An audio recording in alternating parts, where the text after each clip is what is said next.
A bounce light and a direct source is a totally different lighting style. It really depends on the project and what the project calls for.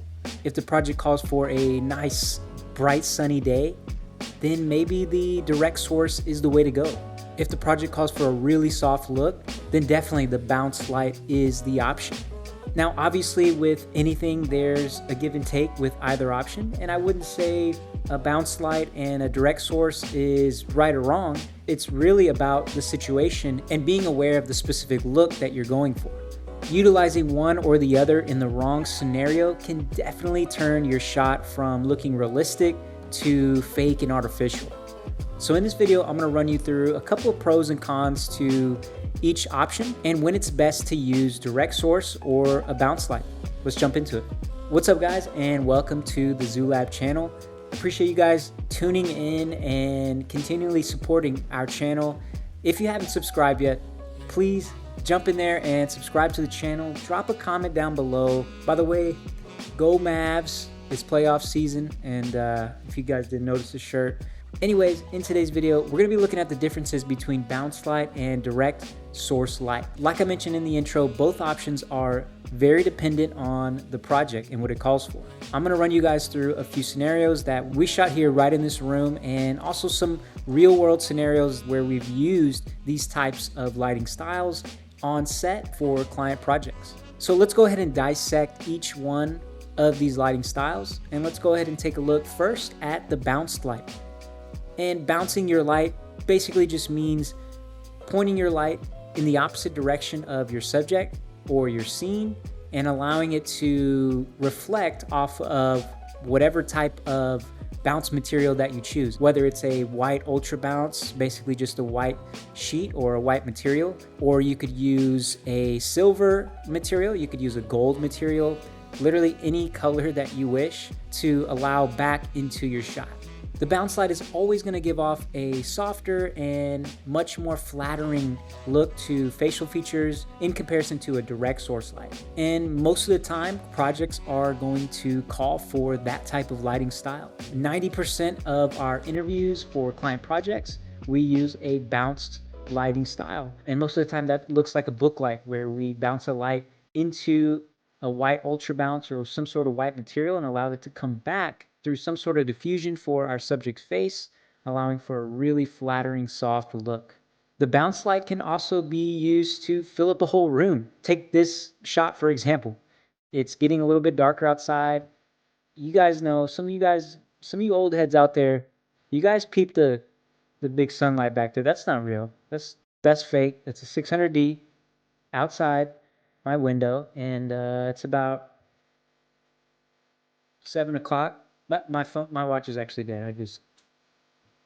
I'm just being silly. But anyways, it is 7 o'clock at night, and the sun's going down. So if I were to just have my key light, which is a big softbox, 45 degrees for me, and that sun outside, it would look like this. It's a different look, right? But to me, when I look at this image, it looks a bit artificial. It looks a bit too lit, and it doesn't feel like I'm actually in the environment. It feels like I'm separated from it with lights, and I'm under studio lights. In our style of lighting, we love to make the subjects feel like they are a part of that room, like they are naturally sitting there, and it doesn't feel lit by artificial lighting, but it feels like they're lit by the sunlight or practical lighting in there, like lamps, overhead lights from the ceiling. Let's go back to the original look. That's much better. So having a bounce source just fills up the room a little bit and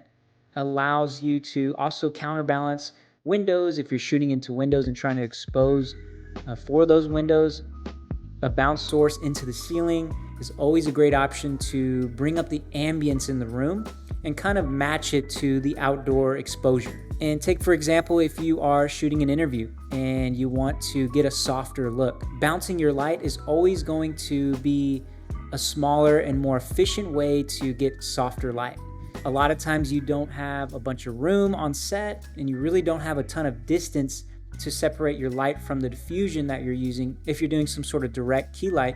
And I mentioned this in our previous video, it's always best to separate your light from your diffusion as much as possible to get a softer roll off between highlights and the shadows.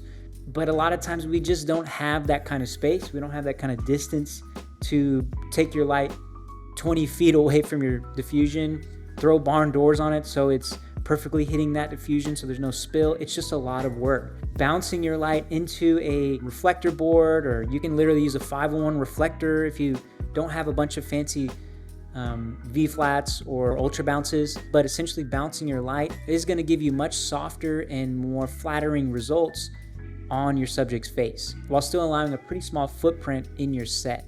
Now, anytime you are bouncing your light on your set, it also comes with a cost. The cost of that is control. And when you lose control of your light, you lose control of your look. So always remember that when you bounce your light and when it comes back onto your set, it's not only going to hit your subject's face and their body, but it's also going to reach the background, the other side of the wall. It's going to spill all over the place. So that's where other stands and cutters and flags come into play to block any additional spill that you don't want from a bounced source. Now, when you're comparing that to just setting up a direct source with a softbox, in comparison to bouncing your light and then setting up a bunch of flags and cutters to control spill, it seems much easier to just do the softbox than all of those other stands, especially for like a YouTube talking head like this. But when you are on set doing client projects and the video calls for that type of look, or the interview calls for that type of look, then it is deemed necessary to have the skills and the crew around you to be able to make those adjustments and be able to do those bounce light setups with ease and efficiency and still be able to control your light. Another drawback to bouncing light is reduced light. By pushing your light opposite from the set or from your subject and allowing it to bounce back onto your set creates distance from your light and the subject, which ultimately softens the light, but it reduces the light as well. So be sure you have a powerful light like the 600D outside. If you have a lot of distance between your light and your bounce source, you may even need a 1200D with a lot of juice to be able to have enough exposure from that bounce source back onto your subject's face or onto your set. So that is the other drawback to bouncing your light, is you lose level from your light source. Okay, that's all the pros and cons of bouncing your light. Now, what about direct light? Direct light is exactly how it sounds. It's pointing your source directly at your subject's face. And the most popular way of doing that is setting up a softbox and allowing that direct source to come through a sheet of diffusion so that your light gets a little bit softer than just blasting it at their face. But like I said at the beginning of the video, there's a time and a place for different lighting styles. If the project calls for a bright sunny day and your subject's by a window, and you want to give that naturalistic feel of a sun coming through a window, you want to allow that light to not have any barriers between the source and your subject's face. That's going to give off the most naturalistic feel of real sunlight. Now, quick pro tip: when you are setting up an artificial sunlight, make sure that your source isn't right outside the window. By doing that, it's going to cast some nasty drop shadows, making that sunlight look artificial and unrealistic. So back up your light 10 feet or so, if you have the distance, as far back as you can, and then you'll start to see those shadows start to soften up a bit and look a little bit more naturalistic. Because remember, the sun is a million miles away. So when you see pure sunlight come through your window, the shadows are a little bit more soft. They're not super crunchy. Sometimes you'll see when your light source is really close to your subject, you'll see on the back wall there's like double shadow, there's like multiple shadows in one, so they're not clean lines. So backing up that light source a little bit is going to help a ton in selling the naturalistic sunlight look. Another great thing about direct source light is you get the maximum output of your light source. You're not bouncing it, you're not losing level by pointing it away from your set and allowing it to come back onto your subject's face. It's direct. So you're getting the maximum level of your light source. For quick setups, even on professional gigs, a lot of guys use softboxes because maybe their light sources cap out around 300 watt, 200 watt. So it's smart to use a direct source with a softbox to get the most light level out of your light source. And like I said earlier in this video, and In our last video as well, you're gonna need tons of space between your direct source and your diffusion to create similar soft results like our bounce source. But a lot of times that becomes unpractical and unrealistic on our day-to-day sets, and even in a small room like this when you're doing YouTube talking heads. So just keep that in mind as far as different lighting techniques, different lighting setups. If you want that buttery smooth, where you can barely even see the line between highlights and shadows, then go for the bounce source. Or maybe you're like, man, I don't have enough output to do a bounce source. Throw a softbox on your direct source light. Just have that 45 degrees, get a nice Rembrandt light going, and you're good to go. For the most part, a lot of clients will be happy with a softbox and a direct source. But as you start to up your game, as you start to add more firepower to your lighting kit, think about doing some bounce sources. Whatever it is, I promise you can't go wrong with a bounce light or a direct light. The only time you can go wrong is when you use a bounce light when the project calls for a direct light, or vice versa, when you use a direct source light and the project calls for a bounce light and your client's pissed because it doesn't look soft enough, or your client's upset because it doesn't look edgy enough. Whatever the case is, make sure you're an absolute expert at either options.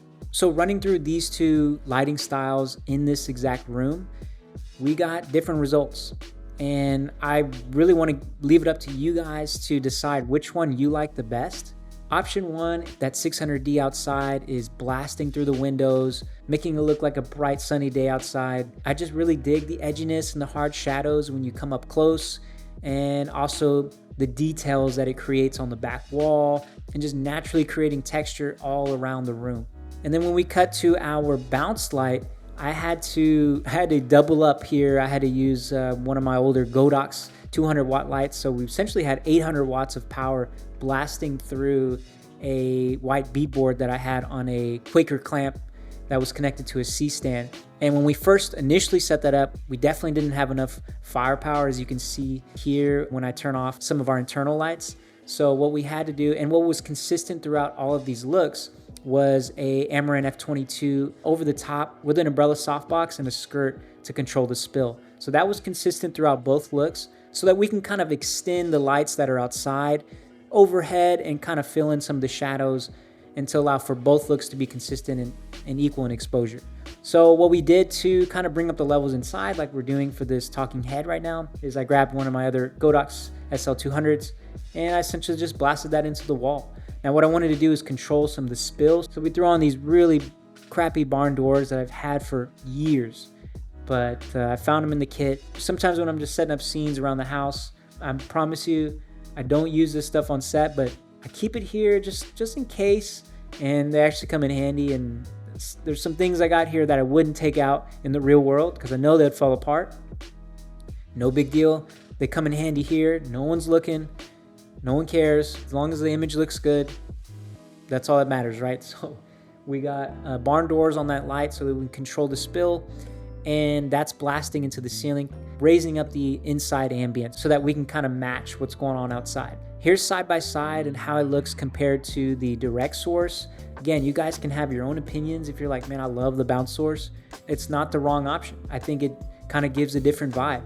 Like maybe it's a little more overcast, or maybe it's getting darker outside and you have your lights on inside. It definitely feels like there's lights on inside, as compared to the direct source, where even though we had our Amaran overhead at about 20%, we really didn't feel that level because of the edginess and the hard shadows coming through from that 600D outside. And when we turn it around and point towards the closet back there, I essentially just threw up some APUTURE MCs to kind of fill some of the shadows back there and kind of make it feel like a closet light was on or something. And also another accent light that I used on the desk was an APUTURE B7C. So that's always clutch, not only just for YouTube setups and messing around at home, but on set when you are trying to dial in a look and you want to be efficient and fast. APUTURE has created an amazing ecosystem of lights that you can dial in all in one app. So that's been really handy and really nice when, you know, I'm sitting down, I'm looking at my director's monitor and I want to kind of dial in a look. Also, another little side hack that we like to do to double up 2 lights on one stand is we'll use a Mayfer clamp. And this one, I think the actual name is a super Mayfer clamp. So it's a super clamp. It's crazy.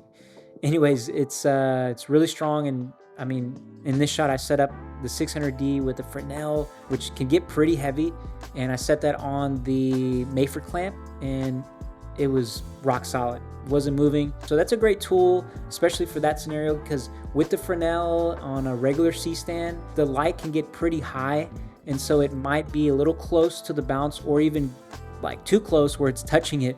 So I like to get a little bit of distance between my light and that bounce. Not too far away so we're not losing a lot of level, but just enough to where we have a little bit of distance between it. So I threw on my 600D on the Mayfer clamp upside down, and also had the Godox on the top because it's a little shorter and has less intensity. So I wanted that a little bit closer to the B-board so we wouldn't lose a ton of level on that. So those are just little hacks, little tricks that we like to do, little things that we also do not only at home, but definitely on the go when we're doing client projects. That's it, guys, on direct source light versus bounce light. Hopefully we were able to give you some tips and tricks on the differences between those lighting styles and when and why you would use either lighting style for your next project. Let us know in the comments down below if you guys want us to dive a little bit deeper into this topic. Again, we wanted to just kind of show you some real world examples and differences between the 2 lighting styles and how that can apply